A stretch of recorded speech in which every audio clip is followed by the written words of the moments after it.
Halo semuanya, selamat datang di channel kami. Di video kali ini, kami akan berbicara mengenai perekonomian Indonesia di era globalisasi. Dan di video ini juga, kita akan membahas mengenai pengertian globalisasi, jenis-jenis globalisasi, dampak positif dan negatif globalisasi, kerjasama ekonomi yang diikuti oleh Indonesia, serta kendala apa saja yang dihadapi oleh Indonesia dalam menghadapi globalisasi. Selamat menonton! Definisi globalisasi. Globalisasi ekonomi dapat didefinisikan sebagai suatu kehidupan ekonomi secara global dan terbuka, tanpa mengenal batasan teritorial atau kewilayahan antara negara satu sama lain. Sisi kegiatan investasi perdagangan dan bergerak menuju liberalisasi perdagangan dan investasi dunia secara keseluruhan. Globalisasi ekonomi erat kaitannya dengan perdagangan bebas. Free trade atau perdagangan bebas berusaha menciptakan kawasan perdagangan yang makin luas dan menghilangkan hambatan-hambatan tidak lancarnya perdagangan internasional. Globalisasi ekonomi dapat diartikan juga sebagai suatu proses aktivitas ekonomi dan perdagangan, di mana berbagai negara di seluruh dunia menjadi kekuatan pasar yang satu dan semakin terintegrasi tanpa hambatan atau batasan teritorial negara. Globalisasi perekonomian ini berarti adanya keharusan penghapusan seluruh batasan dan hambatan terhadap arus barang, jasa, serta modal. Selanjutnya, kita akan membahas tentang jenis-jenis globalisasi yang terbagi menjadi 4, yaitu pertama, globalisasi produksi, di mana dalam hal ini perusahaan berproduksi di berbagai negara dengan tujuan agar biaya produksi menjadi lebih rendah. Upaya ini dilakukan baik karena rendahnya upah buruh, tarif bea masuk murah, infrastruktur memadai, ataupun karena adanya iklim usaha dan politik yang mendukung atau kondusif. Dunia dalam kondisi ini menjadi lokasi manufaktur global. Selanjutnya ialah globalisasi pembiayaan. Perusahaan dalam hal ini mempunyai akses untuk mendapatkan pinjaman atau melakukan kegiatan investasi baik dalam bentuk portofolio maupun langsung di seluruh negara di dunia. Contohnya, PT Telkom dalam upaya memperbanyak satuan sambungan telepon atau PT Jasa Marga dalam usahanya memperluas jaringan jalan tol telah menggunakan sistem pembiayaan dengan pola Build Operate Transfer atau BOT bersama mitra usaha dari mancanegara. Kemudian, terdapat juga globalisasi tenaga kerja. Hadirnya tenaga kerja asing adalah gejala terjadinya globalisasi di bidang tenaga kerja. Perusahaan global dalam kondisi ini akan mampu memanfaatkan tenaga kerja dari seluruh dunia sesuai tingkatannya. Misalnya, penggunaan staf profesional dari tenaga kerja yang sudah memiliki pengalaman internasional atau pemanfaatan buruh kasar yang umumnya diperoleh dari negara-negara berkembang. Dan terakhir, ialah globalisasi jaringan informasi, di mana bentuk globalisasi jaringan informasi dapat dilihat pada masyarakat suatu negara di mana dengan mudah dan cepat mendapatkan informasi dari berbagai negara di dunia dengan majunya teknologi, di antaranya melalui TV, radio, media cetak, dan lain-lain. Jaringan komunikasi yang semakin maju membantu meluasnya pasar ke penjuru dunia untuk produk yang sama. Contohnya, celana jeans Levi's, KFC, atau hamburger yang telah melanda pasar di dunia. Adapun dampak positif dari globalisasi adalah 1. Meningkatnya produksi global melalui spesialisasi dan perdagangan. Maka faktor-faktor produksi dunia dapat digunakan lebih efisien. Output dunia kian bertambah dan masyarakat akan mendapatkan keuntungan dalam bentuk pendapatan yang meningkat, yang pada gilirannya dapat berakibat pada meningkatnya pembelanjaan dan tabungan. 2. Meningkatnya kemakmuran pada suatu negara. Perdagangan yang lebih bebas memungkinkan masyarakat berbagai negara lebih banyak mengimpor barang dari luar negeri.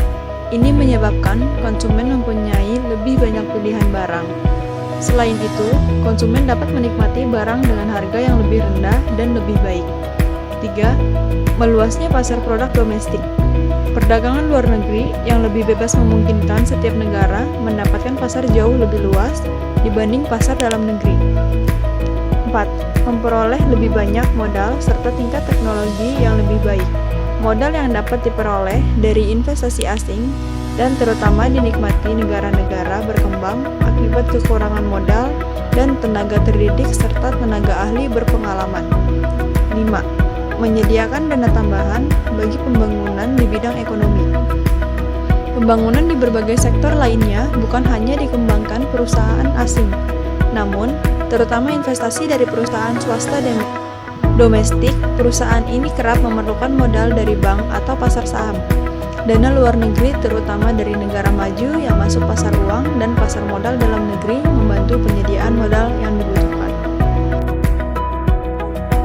Dampak negatif dari globalisasi adalah menghambat pertumbuhan di sektor industri. Globalisasi ekonomi menyebabkan negara-negara berkembang tidak bisa lagi memakai tarif tinggi untuk memproteksi industri yang baru berkembang atau infant industri, sehingga perdagangan luar negeri tidak cukup bebas, menimbulkan hambatan bagi negara berkembang dalam memajukan sektor industri. Selain itu, semakin meningkatnya ketergantungan pada industri-industri yang dimiliki perusahaan multinasional. Memperburuk neraca pembayaran. Globalisasi ekonomi cenderung menaikkan barang-barang impor. Sebaliknya, jika suatu negara tidak mampu bersaing, maka ekspor tidak akan berkembang. Kondisi ini dapat saja memperburuk neraca pembayaran. Efek buruk lain terhadap neraca pembayaran yaitu pembayaran neto pendapatan untuk faktor produksi dari luar negeri cenderung mengakibatkan defisit. Bertambah banyaknya investasi asing menyebabkan arus pembayaran keuntungan atau pendapatan dari investasi ke luar negeri akan makin meningkat. Sektor keuangan semakin tidak stabil. Arus investasi atau modal portofolio yang semakin besar menjadi salah satu efek dari globalisasi.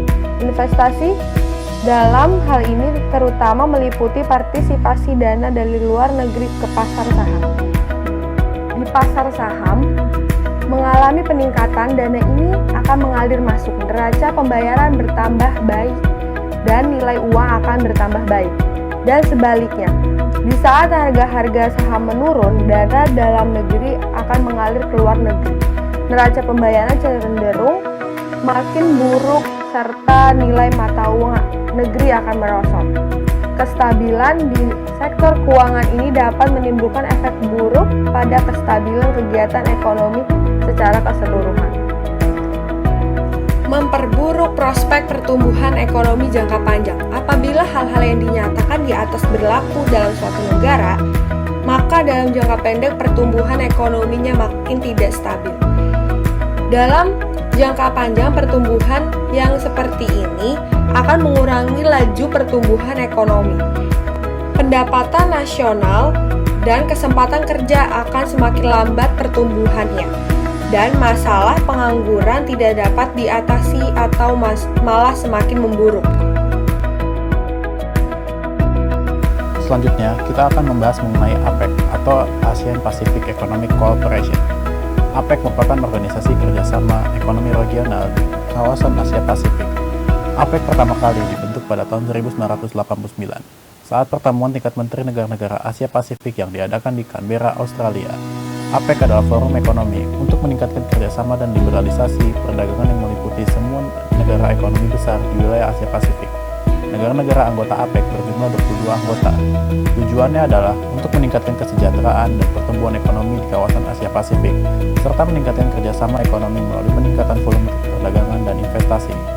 Selain itu, APEC bertujuan untuk memperjuangkan kepentingan ekonomi di kawasan tersebut. Di tengah-tengah perkembangan ekonomi internasional, untuk mencapai tujuan tersebut, APEC melakukan kerjasama dalam 3 ruang lingkup yang disebut dengan 3 pilar kerjasama APEC. Ketiga pilar itu adalah liberalisasi perdagangan, investasi, fasilitas usaha, kerjasama ekonomi, dan teknik.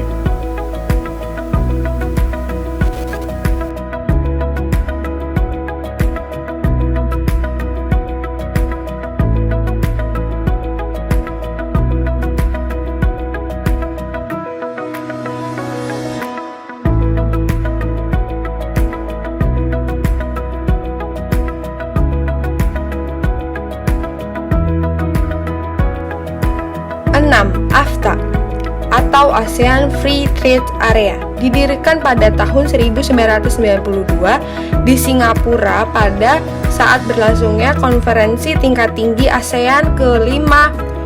AFTA adalah kesepakatan yang dibentuk oleh negara-negara ASEAN untuk menciptakan suatu zona perdagangan bebas. AFTA ini dipandang perlu dalam rangka meningkatkan daya saing ekonomi kawasan regional ASEAN yang direncanakan tercapai dalam waktu 9 tahun. Rencana ini dijalankan dengan cara penghapusan biaya tarif atau bea masuk 0-5% maupun biaya tarif bagi negara-negara anggota ASEAN. Dengan cara ini, AFTA berharap ASEAN menjadi produksi dunia serta mencapai pasar regional bagi 500 juta penduduk ASEAN. Kabar terakhir yang berkaitan dengan AFTA adalah adanya kesepakatan untuk penghapusan semua biaya masuk impor bagi negara Singapura, Indonesia, Malaysia, dan Brunei Darussalam, Filipina, dan Thailand. Sedangkan untuk negara Kamboja, Laos, Myanmar, dan Vietnam, pembebasan biaya masuk impor diberlakukan pada tahun 2015.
Sistem perdagangan bebas antara negara-negara ASEAN. Dalam mendirikan MEA, ASEAN harus bertindak sesuai dengan prinsip-prinsip terbuka, berorientasi keluar, inklusif, dan berorientasi pasar ekonomi yang konsisten dengan aturan multilateral, serta kepatuhan terhadap sistem untuk kepatuhan dan pelaksanaan komitmen ekonomi yang efektif berbasis aturan.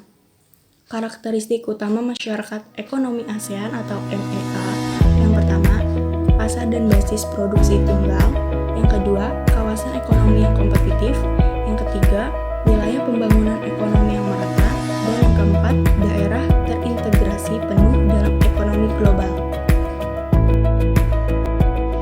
ASEAN Vision 2020. ASEAN Vision 2020 mempunyai visi untuk mengubah ASEAN menjadi kawasan yang stabil, makmur, dan sangat kompetitif dengan perkembangan ekonomi yang adil dan mengurangi kemiskinan dan kesenjangan sosial ekonomi pada KTT Bali bulan Oktober 2003. Para pemimpin ASEAN menyatakan bahwa masyarakat ekonomi ASEAN akan menjadi tujuan dari integrasi ekonomi regional pada tahun 2020. Penduduk di kawasan ASEAN akan mempunyai kebebasan untuk melanglang buana masuk ke suatu negara dan keluar dari suatu negara di kawasan ASEAN tanpa hambatan. Berarti penduduk ASEAN juga akan mempunyai kebebasan dan kemudahan untuk memilih lokasi pekerjaan yang dianggap memberikan kepuasan bagi dirinya. Perusahaan mempunyai kebebasan untuk memilih lokasi pendirian pabrik dan kantor perusahaan di kawasan ASEAN. Kendala Indonesia dalam menghadapi globalisasi. Salah satu kendala adalah kendala pembangunan infrastruktur. Pemerintah belum berhasil dalam pembangunan infrastruktur, seperti pembangunan infrastruktur untuk transportasi massal yang terintegrasi dan infrastruktur transportasi umum untuk keseluruhan wilayah Indonesia. Kegagalan pembangunan infrastruktur tersebut berdampak pada high cost ekonomi dan lemahnya daya saing produk Indonesia di luar negeri. Kendala pembangunan infrastruktur disebabkan antara lain oleh faktor korupsi yang relatif tinggi hingga 40% yang terjadi di birokrasi. Lalu kendala pembebasan lahan. Selanjutnya ada infrastruktur dan pendanaan dan biaya logistik. Kendala lainnya adalah rendahnya kemampuan pemerintah dalam mengalokasikan anggaran belanja, termasuk belanja modal untuk pembiayaan infrastruktur di daerah-daerah tertinggal.